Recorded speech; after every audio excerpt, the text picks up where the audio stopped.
When committing a robbery, every split second counts. Thieves can be incredibly sophisticated and sometimes pull off million-dollar robberies within the blink of an eye.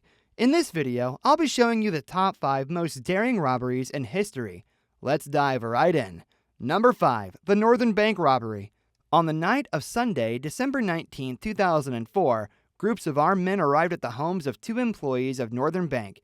2 bank executives in Belfast, Chris Ward and Kevin McMullen, have their families kidnapped by robbers disguised as police. The robbers threatened to kill the families unless Ward and McMullen helped steal from their own bank. The robbers forced the managers to participate in a staged test run, then gain access to the bank vault after closing hours. They got away with a whopping £26.5 million. That was roughly equivalent to $42.5 million back then. Let's just say Santa came early for the robbers. The news of the robbery spread like wildfire. Everyone became a detective, sniffing out conspiracies. The bank stated it wasn't an inside job or local officials were involved in it due to political motives. I guess we would never know that, right? Among the 2 managers, Ward, who vanished with the millions, became the prime suspect for carrying out the robbery, but was later proven innocent. Even though a small amount of cash was recovered and one person was arrested for money laundering, the majority of the money and the true culprits still remain a mystery. Years after the loot, the only thing recovered was a small fry, leaving the real Danny Ocean and his crew counting their loot somewhere on a luxurious island, or maybe even using the money to fund an island getaway reality show, Robbers on the Run, making the truth remain 11 steps ahead of the authorities. Number 4. Dunbar Armored Robbery. These guys stole a record-breaking amount of cash in a single heist and nearly got away with it. On September 12, 1997, Alan Pace, along with his 5 other friends, robbed the Dunbar Armored facility in LA, making off with nearly $19 million, worth almost $35 million today. The mastermind, Alan Pace, worked for Dunbar as a regional safety inspector. While on the job, Pace had time to photograph and examine the company's Los Angeles armored car depot and knew the place inside out. They snuck in. Using Pace's insider knowledge, they filled a U-Haul with cash and took down the guards silently. No guns, no casualties. To cook up a good story, they attended a friend's party before and after the heist. Taking a page out of Breaking Bad, they hired a lawyer to launder the money and waited 6 months to touch it, hoping the case would go cold. It seemed like the perfect crime, the biggest cash heist ever. But unfortunately, their luck only lasted for 2 glorious years, as one of the robbers, bless his cotton socks, tripped over his own greed and spilled the beans, or rather the bills, all over a real estate deal. The only problem?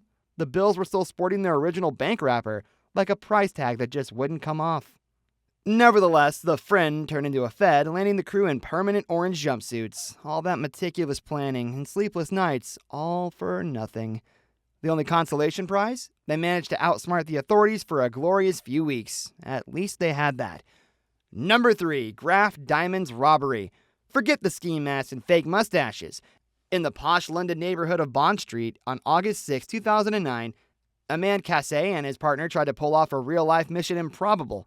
They hired a fancy makeup artist to alter their skin tones and their features and make them look unrecognizable.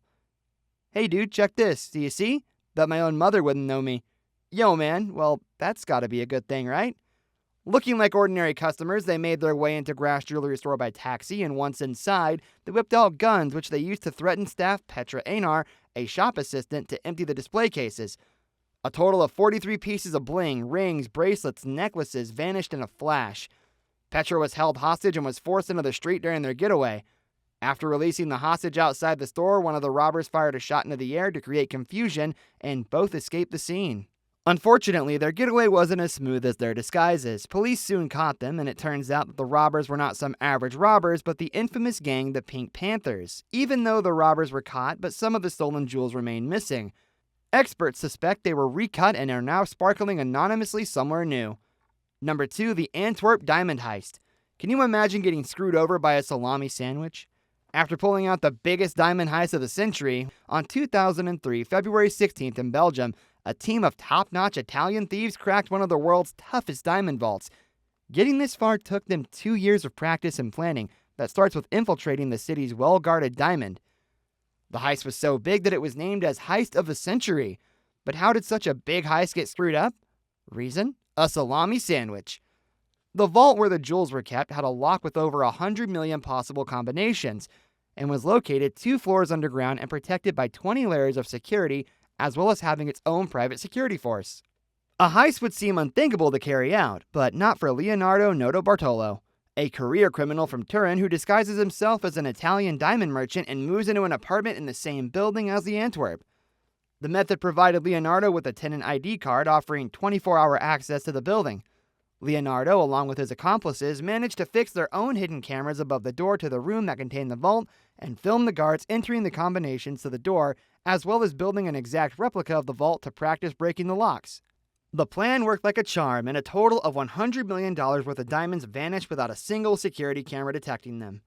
However, their plan went otherwise. The thieves planned to burn their evidence, but one of their accomplices freaked out and tossed it in some nearby bushes, along with the half-eaten salami sandwich with DNA traces and incriminating documents. Left a trail of breadcrumbs for the police, leading them straight to the thieves' doorstep. Despite being released from jail, the stolen diamonds? Those remain a mystery to this day. So, the next time you're planning a heist, hypothetically of course, remember, skip the salami. Number 1. The Central Bank of Iraq robbery. Just a day before the U.S. invaded Iraq in 2003, Saddam Hussein apparently decided that his family needed some extra spending money, maybe to buy some new toys for his sons or furnish for the house. So he asked his son, Qusay, to pull off a daring heist. 3 trucks pulled out of the Central Bank of Iraq at 4 a.m. on March 18, 2003. Their cargo was nearly $1 billion, a full quarter of the country's currency reserves. Armed with a scribbled handwritten note from dear old dad that read, "My son Qusay needs a small loan of $1 billion. Don't worry, I'll pay you back, eventually, your favorite dictator, or maybe simply give it to me." It didn't matter what the letter said, but it was enough to get the money. Qusay and his crew spent 5 hours emptying the central bank's vault of a staggering $1 billion, a quarter of Iraq's money, without lifting a gun or making a single threat. While most of the cash eventually showed up hidden in Saddam's own Batcave, minus the Batmobile, thankfully, a hefty $350 million is still missing in action. Whispers even suggest the U.S. military might have gotten their own grubby mitts on some Iraqi riches, making this whole thing a real-life money heist with more twist than a pretzel.